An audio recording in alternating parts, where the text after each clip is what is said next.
Hey everybody, there's Casper back there. Welcome to the video that I never planned to be making during this journey. Things have taken a turn for the unexpected, but like I keep saying, it's all about the journey and not about the destination.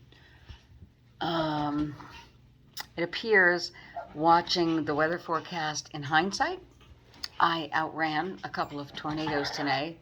One of them, I'm pretty sure I drove through just as it was forming. And to be honest with you, I've never been so scared in my life. I was in Kansas somewhere, and Casper is so happy to be out of his crate. Casper, will you stop it? Can you stop it, please? I was just outside of, well, no, not just outside, because I had this horrendous hotel stay last night, which was necessitated by the incoming storms that I was apparently driving right into. So I decided to play it safe and stay in a motel, and it was without a doubt, hands down, the worst hotel experience I've ever had in my life. That room was so filthy, like you can't even imagine. I'm going to try and edit this video and enclose some of the pictures from there. It was just unbelievable. As soon as I walked in, I was like, I can't stay here. I wanted to take a shower so bad this morning, but I couldn't do that either because I went in the bathroom and there was black mold everywhere. And that definitely explained why I woke up with, you know, I'm so tired I can't even think. Why I woke up with a stuffy nose and feeling congested. I got out of there as quick as I could. And then to make matters worse, around 11 o'clock, the room next door was occupied by 4 or 5 guys, or 4 or 5 people. I think it was like 3 guys and 1 gal and a toddler. And that toddler yelled and screamed and laughed and shouted until 1 o'clock in the morning when I finally called the front desk. I mean, he wasn't crying, you know, like there's something wrong. He was just being loud and boisterous and being a 3 or 4-year-old. And the adults were all high as fuck. You know, that was obvious by the smells coming into my room.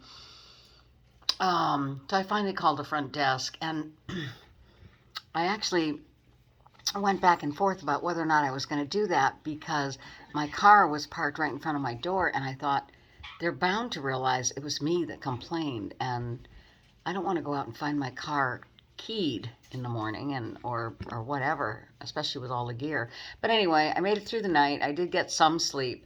Woke up early and got back on the road, and I got a couple of good hours, and then the car started acting up again. So I am in Wichita, Kansas right now, and the desk clerk here at La Quinta in Wichita found me a Mitsubishi dealer that's just a few miles away, so I should be able to get it there tomorrow. My mechanic back home seems to think that it's a fuel problem, either a leaky injector or one of the coil packs, you know, failing or something like that. That's a whole nother story, but it was a horrendous day. The car, when it's acting up, the check engine light comes on, it bucks and chugs like it's going to stall out, like the engine's just going to cut right out. Very stressful driving all day. And when I was at the Mitsubishi dealership yesterday, they suggested that it might possibly be that I was just way overweight for what my vehicle is rated to carry. So when it first acted up this morning, I made the very difficult decision to drop some weight. So I pulled into a Love's truck stop, which you all know by now are my favorite truck stops. I pulled into a Love's and I got out my toolkit and all by my little onesie. I unhitched the gearbox from the trailer hitch. Took me about an hour because it took me forever to find out that metric sockets and standard sockets are not the same. So it was a learning experience. I learned a lot today. And I'm sure some big burly guy could have done it in a third of the time, maybe in a quarter of the time that I did. But after an hour of hard work, I finally got it done and unmounted from my car. And I left all of the gear, the mounting gear, inside the gear bag itself and zipped it all up. And then I was like, it's so hard to just walk away from this. I mean, that's like hundreds of dollar item right there. And now I just have to make the decision to leave it behind. So yeah, that happened. And all of the dehydrated food that I prepared and packed at home, there was about 30 days worth of meals there, in addition to other things. Sweetener and coffee and things like that. And there was quite a bit of weight to that bin. So I left it there too. And it just about killed me because I spent like almost a week dehydrating and packing food, and now it's gone. But at the end of the day, I've made it another day and I'm safe, and the dogs are safe and happy, and Sedona is over there, right there in his cage, and he's eating and drinking, and he's a happy camper. So it gave me a lot of opportunity to think today about things that really matter. And outrunning tornadoes all day. And one, I am pretty sure I drove through just as it was forming. I can tell you in all honesty, I've probably never been so scared in my life. I'll tell you more about that in just a minute. So my thought process today, driving away from the gear, I will tell you that I drove around to the front of the truck stop and I walked up to perfect strangers who were gassing up their cars. Anyone who had a pickup truck or a Jeep or whatever that had a 2-inch receptacle, on a trailer hitch, I just walked right up to them and told them that there was this amazing piece of gear that I just paid hundreds of dollars for a couple of weeks ago, and I have to leave behind because I just think that it's too much for my little car. And everyone was like, oh wow, blah blah blah. And finally the last guy that I talked to was really interested, and he said, where is it? So I told him, it was right behind the truck stop. Hold on. Excuse me. Oh, salud. I was right behind the truck stop, and I told him all the gear to mount it in your 2-inch receptacle is right there. I left you the gear netting as well as the ratcheting straps. So, if it's something you're interested in, or even if you think that someone who might need it or want it, there it is. And if you know anyone who hikes or camps or backpacks, there's about 30 days of organic, fresh, dehydrated food back there. And he was like, where are you headed? Is like Kansas your final destination? He said, because I'm going as far as Wichita, and I can load it up and take it there for you. And I said, wow, I really appreciate that, but that wouldn't help me at all because I'm going to Arizona. So I'd still face the same problem. Well, I made that sacrifice, and it turned out that the car genuinely has a problem, which surprised me because I've never had anything but awesome luck with my Mitsubishis. Back to the tornado that I am convinced that I outran. Driving through not interstates, but state highways, which there's nothing. I mean, there's nothing. If y'all have never been to Kansas, I wouldn't waste my time if I were you.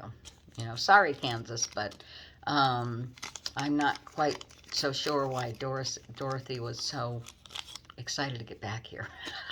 I would have stayed in Oz, personally. But anyway, miles and miles and miles and miles and miles and miles of nothing. Just nothing.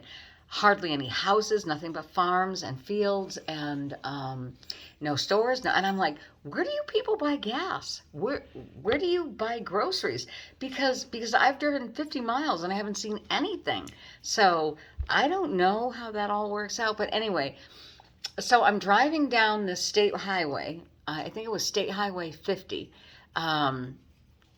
westbound, and all of a sudden I look at the road up ahead of me, and I can't see the road. All I can see is this greenish brown cloud and clouds everywhere. And then as quickly as I realized that the sky was definitely green, um, all this debris started blowing across the road, like small shrubs, branches, things like that, and sand and dust everywhere. I couldn't see the road. I couldn't see the sides of the road. And I was like, oh my gosh. And I looked at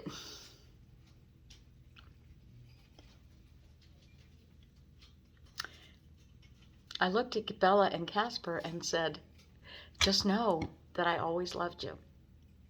Okay? If we don't make it off this road, just know that I always loved you.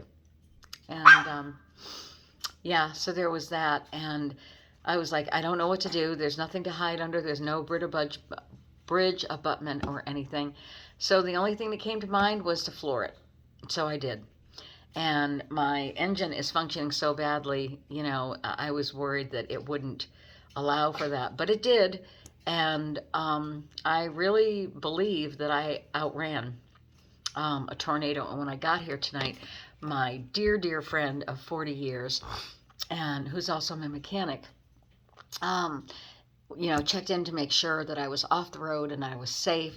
And he told me he had been watching the weather, and those goddamn tornadoes followed me all the way down here. I mean, right now I'm at a beautiful La Quinta in Wichita, just barely over the Oklahoma border. The storms are moving upward and eastward. So y'all back home, you're going to be supposedly getting some shit this weekend. It's supposed to be high winds, hail, you know, all the good stuff. As for me, I'm safe. I'm warm. I'm grateful to be here, that I'm safe, that my animals are safe, and that car at Casper, quiet. That car, you know, as bad as it needs attention, got me here. So no complaints there. I have nothing but gratitude. Tomorrow I'll get the car to the Mitsubishi dealership